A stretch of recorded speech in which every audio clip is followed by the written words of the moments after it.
नमाज से नहीं केवल मिलने वाला, जन्नत का रास्ता दुनियावी जिंदगी के अच्छे कर्मों से भी मिलेगा। नमाज भी हो और दुनियावी जिंदगी में अच्छे कर्म भी हो। ये मैं नहीं कह रहा, ये कुरान में अल्लाह का आदेश कह रहा है। कुरान के सूरा 2 आयत नंबर 112 में है, जिस किसी ने अपने आप को अल्लाह के सुपुर्द कर दिया और उसका काम भी अच्छा से अच्छा हो तो उसका बदला उसके परवरदिगार के पास है। ऐसे लोगों को अंतिम दिन यानी क़यामत के दिन न तो किसी तरीके का डर होगा और न किसी तरीके का दुख होगा। हजरत मोहम्मद सल्लल्लाहु अलैहि वसल्लम से एक सज्जन ने पूछा कि ए अल्लाह के रसूल, इस्लाम में कौन बात सबसे अच्छी है? अब सुनिए कि अल्लाह के रसूल ने क्या कहा।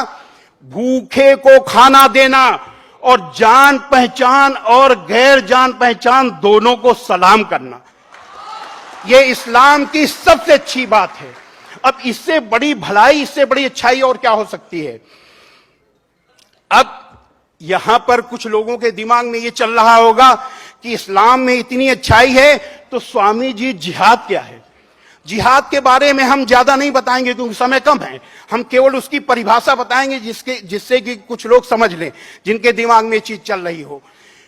इस जिहाद की परिभाषा है कि असत्य, अन्याय, अत्याचार का विरोध करने के लिए और अपनी जीवन की रक्षा के लिए किया गया हर तरह का प्रयास जिसका अंतिम विकल्प युद्ध है, जिहाद है। यानी असत्य, अन्याय, अत्याचार और अपने जीवन की रक्षा के लिए जब सारे प्रयास समाप्त हो जाएं, बातचीत के सारे रास्ते बंद हो जाएं, तो जो अंतिम विकल्प जो युद्ध होता है वो जिहाद का युद्ध है। ये है जिहाद।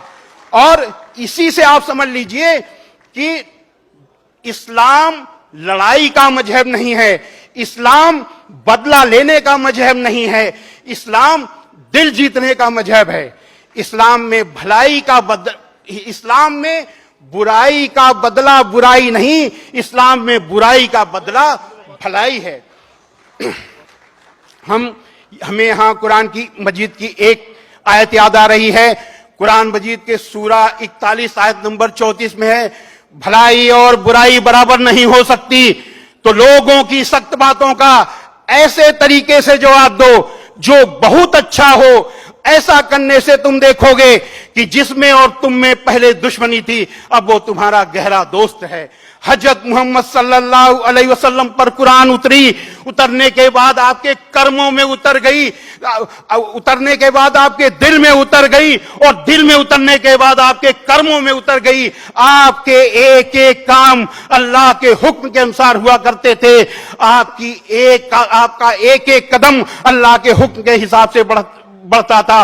आपने अपने पूरे जीवन में किसी के लिए कोई कड़ी बात नहीं की, किसी का दिल नहीं दुखाया और कभी भी बुराई का बदला बुराई से नहीं दिया। मुझे यहां एक घटना याद आ रही है।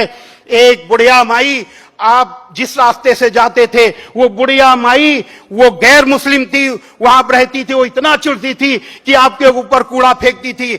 एक बार लगातार 3 दिन कूड़ा नहीं फेंका। हजरत मोहम्मद सल्लल्लाहु अलैहि वसल्लम ने सोचा कि बुढ़िया माई कहीं बीमार तो नहीं हो गई, उसने मेरे ऊपर 3 दिन कूड़ा नहीं फेंका। वो उन्होंने आवाज दी, माई माई। बुढ़िया माई ने पूछा कौन?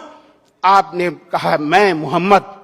इतना सुनना था कि बुढ़िया माई बहुत जोर से नाराज हुई, बोली ए मोहम्मद यहां कैसे आए? आपने कहा माई आपने 3 दिन से मेरे ऊपर कूड़ा नहीं फेंका, मैंने सोचा कहीं आप बीमार तो नहीं हो गई, मैं आपको देखने चला आया।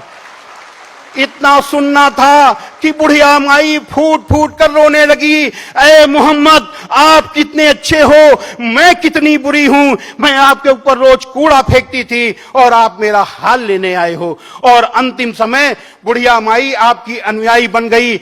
हजरत मोहम्मद सल्लल्लाहु अलैहि वसल्लम ने बुढ़िया माई की बुराई की वजह से बुढ़िया माई से लड़ाई नहीं की, बुढ़िया माई से बदला नहीं लिया, बल्कि अपने अच्छे आचरण, अच्छे अमल से बुढ़िया माई का दिल जीत लिया। हजरत भलाई और बुराई बराबर नहीं हो सकती, तो लोगों की सख्त बातों का ऐसे तरीके से जवाब दो जो बहुत अच्छा हो। ऐसा करने से तुम देखोगे कि जिसमें और तुम में पहले दुश्मनी थी, अब वो तुम्हारा गहरा दोस्त है। हजरत मोहम्मद सल्लल्लाहु अलैहि वसल्लम दुनिया के सबसे अच्छे इंसान थे। ऐसा ही इंसान न कभी पैदा हुआ है और न कभी पैदा होगा, न भूतो न भविष्यति। ये है इस्लाम।